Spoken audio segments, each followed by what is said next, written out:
வணக்கம். நான் உங்க டாக்டர் ஆஷா லெனின் பேசுறேன். இன்னைக்கு இந்த பாப்பாவோட காது நான் இப்ப காமிக்கிறேன். உன்னோட தோடு கொடுறா, உன்னோட தோடு காமி. அம்மா அந்த தோடு கொடுங்க.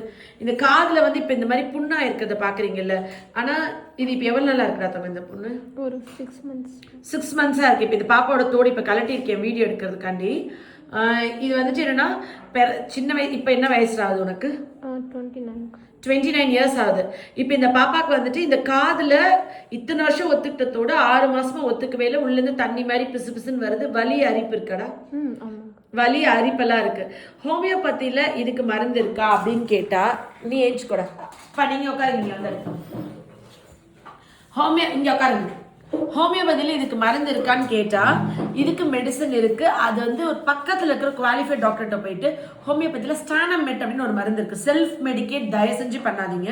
இந்த மாதிரி காது புண்ணுக்கெல்லாம் மருந்து இருக்குன்ற விழிப்புணர்வு ஏற்படுத்துற வீடியோ தான் இது, தவிர நீங்களாம் மருந்து வாங்கி சாப்பிடக்கூடாது. இந்த ஸ்டானமெட்ன்ற மெடிசன் வந்து எனி தோடு குத்தி, காது குத்தி தோடு அலர்ஜியோ, புண்ணு அலர்ஜியோ, கோல்டு அலர்ஜியோ, மெட்டல் அலர்ஜியோ இருக்குன்னா ஸ்டானமெட் ரெகுலராக போடும் பொழுது கம்ப்ளீட்டாக அந்த புண்ணு ஆறி காது கிளியர் ஆயிடும். இந்த விஷயத்துக்கு மருந்து இருக்குன்னு தெரியாமல் நிறைய பேர் தோடை கலட்டிட்டு ஆயின்மெண்ட்டு, லோஷன்ஸ், நிறைய ட்ரீட்மெண்ட் எடுத்துட்டு கடைசி வரைக்கும் குணமாகலை அப்படின்னு சொல்லி கவலைப்படுறீங்கன்னா இன்னைக்கு உங்களுக்கு இது ஒரு தீர்வு. இதுக்கு நான் வீடியோ போடாமல் வச்சிருக்கேன், அது எனக்கு தெரியல. ஸோ இன்னைக்கு கண்டிப்பாக அந்த வீடியோ ரெஜிஸ்டர் பண்ணுறேன்.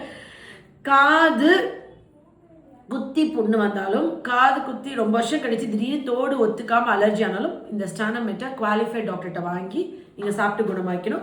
இந்த பொண்ணோட அப்பா தான், 2 பேரும் ஒரே ஃபேமிலி. ஸோ ஒரே வீடியோவாக நான் போடுறேன். நீங்கள் இப்போ ரொம்ப அதிகமாக பார்க்கக்கூடிய ஒரு பிரச்சனை மாஸ்க் ஃப்ளைட்டன். இங்கே கொடுறேன். இப்போ இவரோட கண்ணை பார்க்குறீங்க. இவரோட 2 கண்ணுமே நார்மலாக இருந்த கண்ணு தான் இப்போ கண்ணு இது கம்ப்ளீட்டாக க்ளோஸ் ஆயிடுச்சு. இது பேர் டோசிஸ். கண்ணோட மேல் இமை வந்து மூடிடுச்சு. இப்போ இவரால் கண்ணு திறக்க முடியல. இந்த கண்ணு வந்து இவ்வளோ தூரத்துக்கு க்ளோஸ் ஆயிடுச்சு. இவ்வளோண்டு தான் இப்போ ஓப்பன் இருக்கு. ஐயா, இப்போ இந்த கண்ணை நீங்கள் திறக்க முயற்சி பண்ண முடியுமா? எவ்வளவு நாளா இப்படி மூடி இருக்கு? 3 வருஷமா இருக்குங்க. 3 வருஷமா மூடி இருக்கு. ஆமாம். சரி, இப்போ இந்த கண்ணை நீங்கள் கொஞ்சம் கொஞ்சமாக இந்த கண்ணு மாதிரி சின்னதாயிட்டே வந்து அப்புறம் இப்படி முடிச்சா? இல்லைங்க மேடம், இது டக்குன்னு இது லெஃப்ட் சைடு, லெஃப்ட் கண்ணு தான் இந்த மாதிரி ஆகுது. சரி, ரைட்டு கண்ணு இப்போ 3/4 மூடி இருக்குல்ல?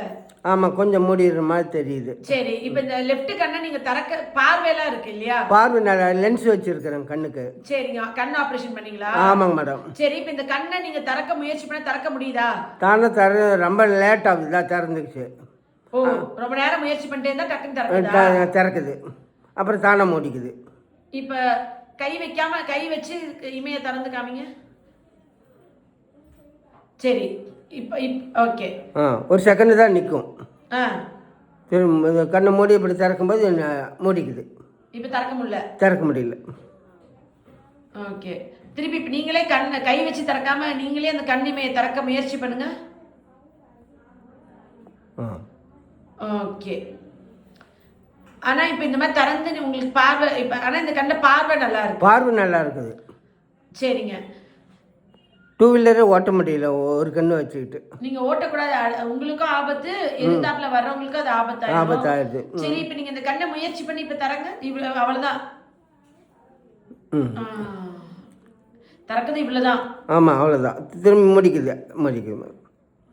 சரி, இது எத்தனை வருஷமா இருக்குன்றீங்க? 3 வருஷம் ஆயிடுச்சுங்க மேடம். சரி, இப்போ நான் மருந்து கொடுத்து இது நல்லா சரியான அப்புறம் இன்னொரு வீடியோ போடுவோம். சரிங்களா? சரிங்க மேடம்.